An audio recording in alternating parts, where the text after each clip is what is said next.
Crescer ou viver em um ambiente altamente comparativo ou controlador, isto impede o desenvolvimento de uma autoestima que seja saudável, realista.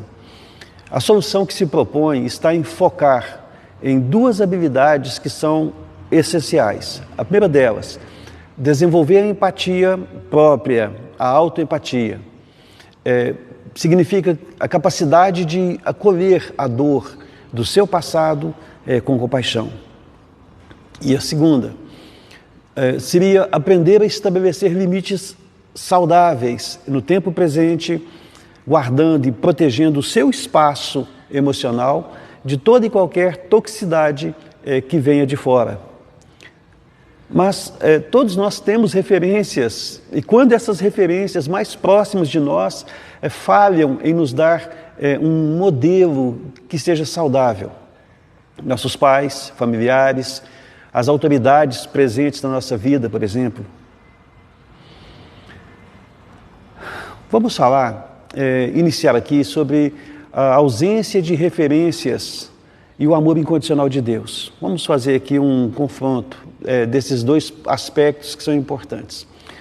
Quais são, ou quando as referências humanas em nossa vida falharam em nos fornecer um modelo de amor, de aceitação, nós podemos nos sentir meio que perdidos, sem saber exatamente o que fazer, sem nos conhecer realmente sobre quem somos. E é justamente aqui que Deus aparece. É aqui que a fé em Deus oferece uma referência máxima, um modelo de amor incondicional, que é a graça de Deus. É diferente do amor humano, que impõe condições, que se baseia no merecimento, ou seja, uma frase muito conhecida, eu preciso fazer para merecer. A graça de Deus, ao contrário, ela se baseia naquilo que Deus faz por nós. Deus faz por mim. E essa é a frase. E o nosso valor, ele não é adquirido por esforço, mas ele é dado por Deus gratuitamente. Mas até mesmo o amor em Deus, essa fonte de amor em Deus, pode ser distorcida pela mente humana. Isso pode conduzir a um tipo de espiritualidade que se baseia no medo e acaba fornecendo apenas uma troca de rótulos que são colocados em nós. E devemos evitar isso, óbvio. Paradoxalmente, até mesmo essa espiritualidade, ela pode reforçar um sentimento de insegurança, quando é baseado no medo e no desempenho pessoal. Muitas pessoas, elas se veem presas a certas marcas, a certos rótulos, como culpado, devedor eterno diante de Deus, pecador.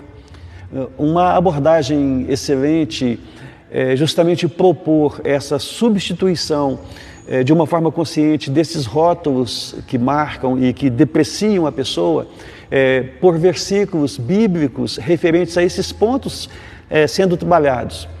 O trabalho de treinar a mente para trocar o pensamento de condenação por uma identidade baseada na redenção. Tipo, eu sou amado por Deus, eu sou perdoado pelo Senhor, eu aceito a palavra do Senhor na minha vida. Se nós compreendermos essas raízes, nós vamos passar da teoria para a prática, aprendendo através de uma ferramenta, podemos chamar assim, que seja concreta para quebrar esses padrões negativos que elas criaram. Então, a necessidade de quebrar ciclos de pensamentos em nossa mente. E o Senhor nos auxilia através de estratégias, como a que eu vou mostrar agora. Existem estratégias que são práticas e que nos conduzem à plena liberdade emocional e espiritual. A insegurança, ela cria um ciclo vicioso de sabotagem, de autossabotagem, na verdade, onde um pensamento negativo vai levar a um comportamento de fuga que por sua vez também reforça a crença negativa original. A boa notícia é que existem ferramentas que são eficazes para interromper esse ciclo. Por exemplo, a terapia cognitivo-comportamental, a chamada TCC, ela nos oferece uma intervenção poderosa e imediata, chamada reestruturação cognitiva. Isso não deve soar como algo estranho, mas é um termo com o qual nós podemos nos familiarizar.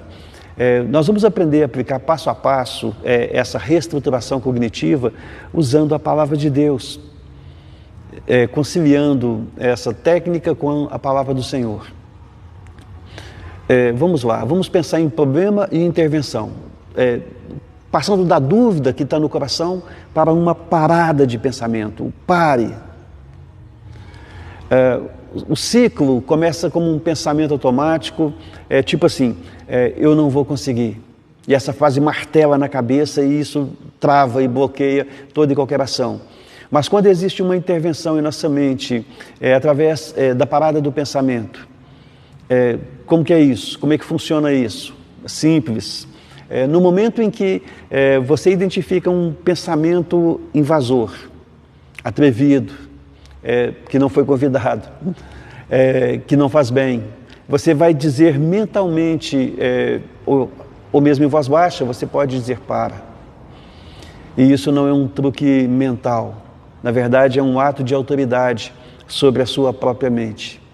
E você pode sim interferir poderosamente junto à sua mente, porque você está declarando que essa voz que vem a você de forma inesperada não tem mais controle sobre a sua vida. E funciona. Outra coisa, esse comportamento evasivo deve ser substituído por uma ativação comportamental. Eu vou explicar. Se nós focarmos no problema, qualquer dúvida vai levar à fuga.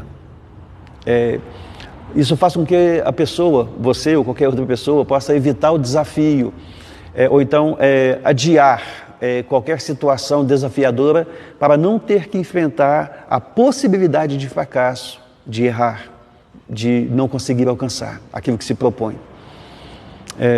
E qualquer intervenção, aplicar essa ativação que eu falei. Em vez de pensar na tarefa inteira, quebre a sua inércia através de um pequeno passo de ação. Você não precisa fazer tudo de uma vez, mas se você der um primeiro passo, pequeno, e por pequeno que seja, já está caminhando no sentido de resolver essa questão.